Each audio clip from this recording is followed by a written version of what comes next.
इस वीडियो में हम देखेंगे वेरिएबल्स किसे कहते हैं, आइडेंटिफायर्स किसे कहते हैं और किस तरह से मेमोरी एलोकेशन होता है इनका। तो लेट्स बिगिन। पहले हम वेरिएबल का डेफिनेशन देख लें। तो वेरिएबल का डेफिनेशन इस तरह से है, variables are stored values that can be used in a computer program. A good way to think of a variable is just as a container for information. यानी एक वेरिएबल को एक कंटेनर की तरह समझ लो। एक कंटेनर का नाम है जिसके अंदर आप कुछ भी इंफॉर्मेशन डाल सकते हो।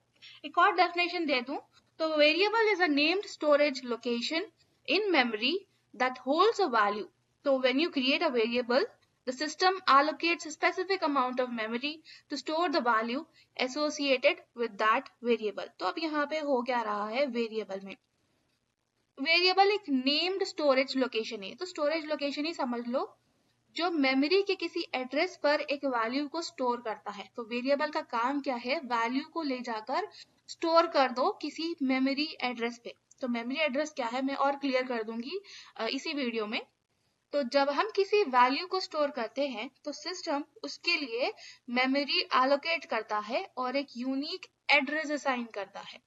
तो एग्जांपल देख लें हम यहाँ पे, x इक्वल्स टू 42। तो यहाँ पे क्या है, 42 एक वैल्यू है जो वेरिएबल x को असाइन कर रही हूँ। तो x क्या है, एक नाम है, ठीक है, उसे वो पॉइंट करता है एक मेमोरी एड्रेस को।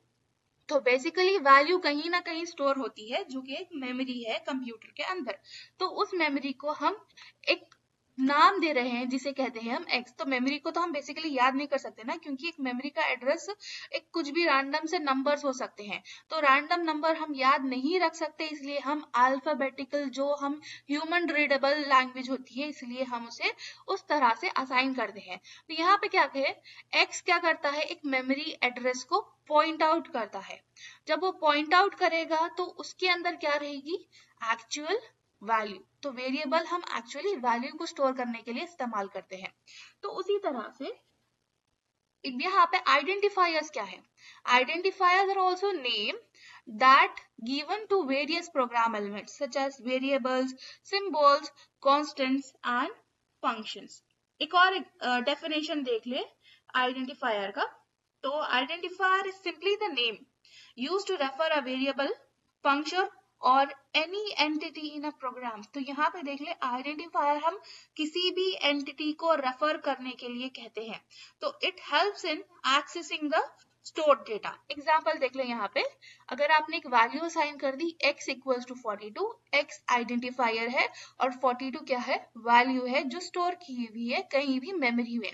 तो सिस्टम क्या करता है, इंटरनली x को मैप करता है उस मेमोरी एड्रेस पर, ताकि वो तभी भी उसकी रिक्वायरमेंट हो तो वैल्यू फेच कर सके। तो आपको वेरिएबल और आइडेंटिफायर का जो एग्जाम्पल पे ऑलमोस्ट सेम लग रहा है, लेकिन इस डायग्राम के थ्रू आप समझ जाओगे कि जैसे कि मैंने कहा था, identifier is any entity in a program. Any entity मतलब उसके अंदर वेरिएबल भी आ गया, क्लास भी आ गया, स्ट्रक्चर भी आ गया, फंक्शन नेम भी आ गया। इसका मतलब all variables are identifier but not all identifiers are variables।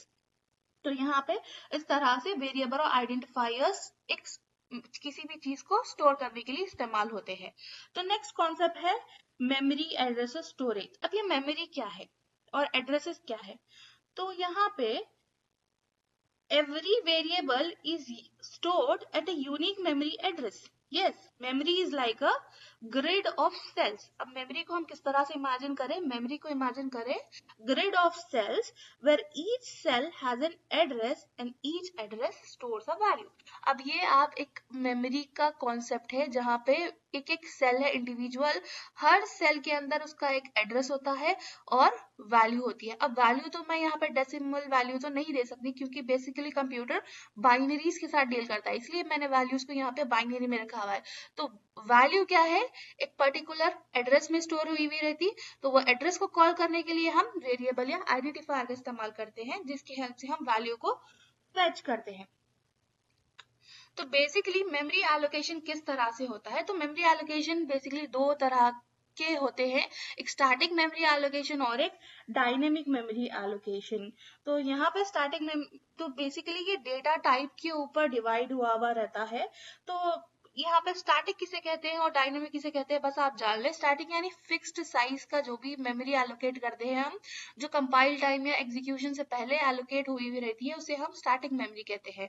और डायनेमिक मेमोरी एलोकेशन यानी जो मेमोरी एलोकेट हुई रहती है रन टाइम में, जब भी मेमोरी का रिक्वायरमेंट होता है, तो एग्जीक्यूशन में तो है वो, लेकिन फिर भी उसे मेमोरी की जरूरत है, तो रन टाइम में जब भी मेमोरी का इस्तेमाल होना है या जरूरत है, तो उस टाइम हम डायनेमिक मेमोरी का इस्तेमाल करते हैं। यहाँ पे ये एक मेमोरी का कॉन्सेप्ट है। स्टैक और हीप दोनों भी मेमोरी कॉन्सेप्ट के अंदर आएंगे। जब मैं प्रोग्रामिंग लैंग्वेज की बात करूंगी तो C++ और जावा स्टैक और हीप ये दोनों मेमोरी कॉन्सेप्ट का इस्तेमाल करता है बेस्ड ऑन डेटा टाइप, या तो प्रिमिटिव डेटा टाइप या नॉन प्रिमिटिव डेटा टाइप के बेस्ड पर स्टैक या हीप मेमोरी कॉन्सेप्ट यूज होता है।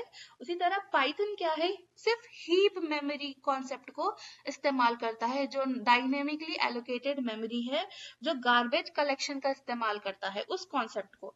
और जावा स्क्रिप्ट भी based on data type primitive या नॉन प्रिमिटिव, स्टैक और हीप दोनों भी मेमोरी कॉन्सेप्ट का इस्तेमाल करता है। तो इस तरह से हमने इस वीडियो में देखा कि आइडेंटिफायर किसे कहते हैं, वेरिएबल किसे कहते हैं, और किस तरह से मेमोरी असाइन होती है डिफरेंट वैल्यूज और वेरिएबल और आइडेंटिफायर्स के लिए।